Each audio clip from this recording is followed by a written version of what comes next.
Samsun menemeni, Samsun çakallı menemeni yapacağız. Ocağın altı en güç şekilde yanıyor. En kısa getiriyorum. İster teflon, ister çelik tava size kalmış. Nasıl isterseniz. Menemen yapmamızdan daha ilginç olan saat sabahın körü. Sabah sabah kahvaltılık yapıyoruz. Biraz biber, domates, ihtiyacımız olan tereyağı. Şöyle dolu dolu bir yemek kaşığı tereyağı. Malzemelerinizi önceden hazırlarsanız çok daha rahat edersiniz. Siz bana bakmayın. Bunu Barbaros usulünden yapıyoruz. Hatta şöyle çok az daha bir tereyağı ekleyelim. Kaşar peyniri, en az 2 tane yumurta, kırmızı toz biber, kırmızı pul biber ve tuz.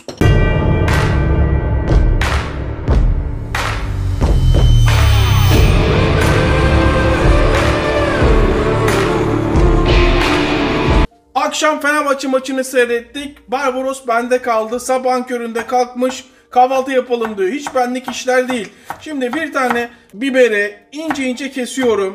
Çekirdeğiyle birlikte. Biber miktarını istediğiniz gibi ayarlayabilirsiniz. Birebir çakallı menemeni yapıyoruz. Kardeşimden dolayı Samsun'a devamlı gidip geldiğim için çok hakim olduğum bir tarif. Hatta bu tarifi ilk 3 sene önce yapmışız. Ama o zaman döküm tavada yaptık. Döküm tavası olan çok daha lezzetli bir tarif yer. Şöyle bir karıştır. Tereyağının biraz yanması çok daha lezzetli yapar. 2 dakika boyunca biberin kavrulmasına izin veriyorum. 2 kişilik malzeme olarak düşünebilirsiniz. Bir domates. Domatesler mutlaka kabuksuz olmalı. Şu sap bölümünü çıkardıktan sonra domatesi hemen soyuyoruz. Siz bana bakmayın. Daha önceden hazırlarsanız çok daha kolay yaparsınız. Ben sizle birlikte aynı anda yapıyorum. Bakın biraz yanmasına izin veriyorum. Tamamen lezzetli çıkması için. Şu bir. Hemen ikinci. Şu da ikinci domatesimiz. Bakın aynı anda çalışıyoruz. Dikkat edin, kabuklar buraya. 2 dakikadır kavrulmasına izin veriyorum. Ocağın ısısı en kısıkla ortanın arasında şu anda. Hafif hafif rengi dönmeye başladı. Dikkat ediyor musunuz? Bu arada Barbaros'a ekmek almaya gönderdim. Hala alıp gelecek. Şimdi kabuklarını soyduğumuz domatesin mutlaka kabuksuz olacak. Şöyle gelişi güzel bir şekilde küçük parçalara bölüyorum. Aynen böyle. Gelişi güzel küçük parçalar. Aynen böyle. İkinci domates. Çok basit bir tarif yapıyoruz. Gözle büyütülen. Sadece birkaç detaya uymak lazım. Malzemenin sıralaması. Biberlerin rengi döndüğü anda tamamen opsiyonel. Lezzet vermesi için 1 yemek kaşığı zeytinyağı. Kimi restoranlar bunu yapıyor, kimi yapmıyor. Zeytinyağı eklerseniz çok daha lezzetli olur. Biberlerin rengi döndüğü anda bakın yağa dikkat edin rengini. Büyüklüğünü görüyor musunuz domateslerin? Aynı, en fazla bu büyüklükte olmalı. Hemen içine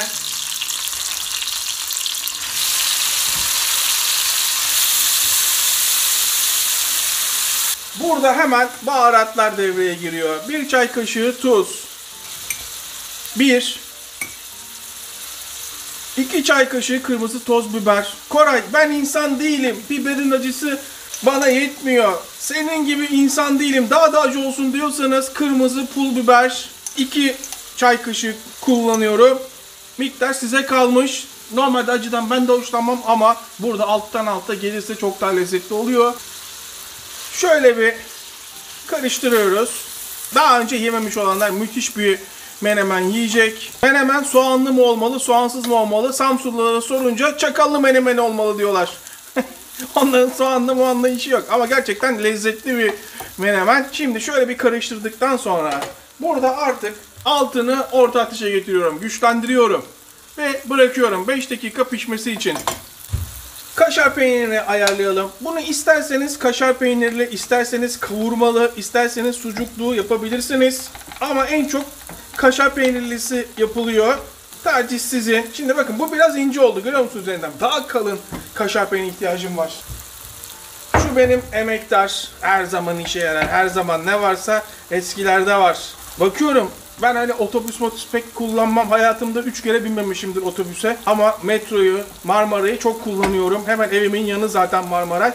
Fakat görüyorum gençler kesinlikle yaşlılara yer vermiyor. Böyle düşünmemelisiniz. Herkes bir gün yaşlanacak ve bu ülkeyi çalışarak onlar bugüne getirdi.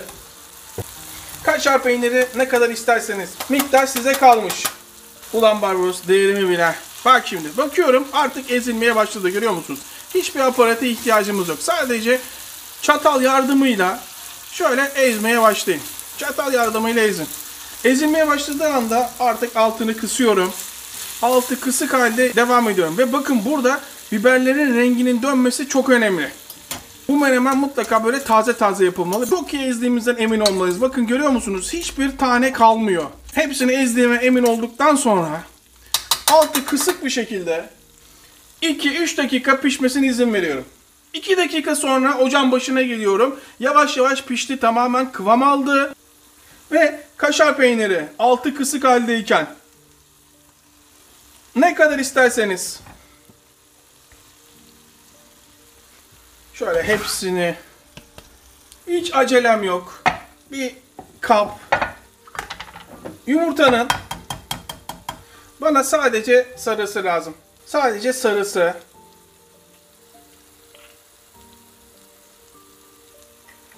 Sadece sarısı.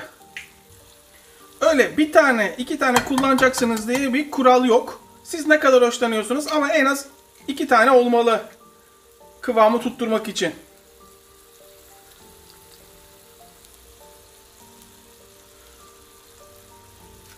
Bunu artık başka bir şeyde lazım olursa kullanırız. Koray, beyazını da kullansam olmaz mı? Beyazını kullanınca lezzet farkı oluyor. Şimdi artık kısık ateşte karıştırıyorum. Şu rengini görüyor musunuz? Tam olması gerektiği gibi.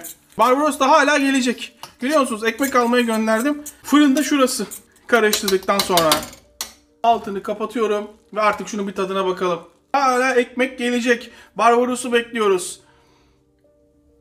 Ama Allah'tan evde lavaşımız var.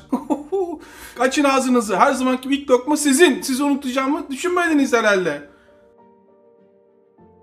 Bir de şöyle bakalım. Şunun da bir tadına bakın.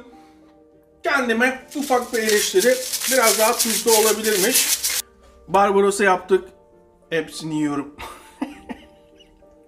Sakın arkadaşınızı menemenle yalnız bırakmayın. Bulamayabilirsiniz. Vay be. Vay be.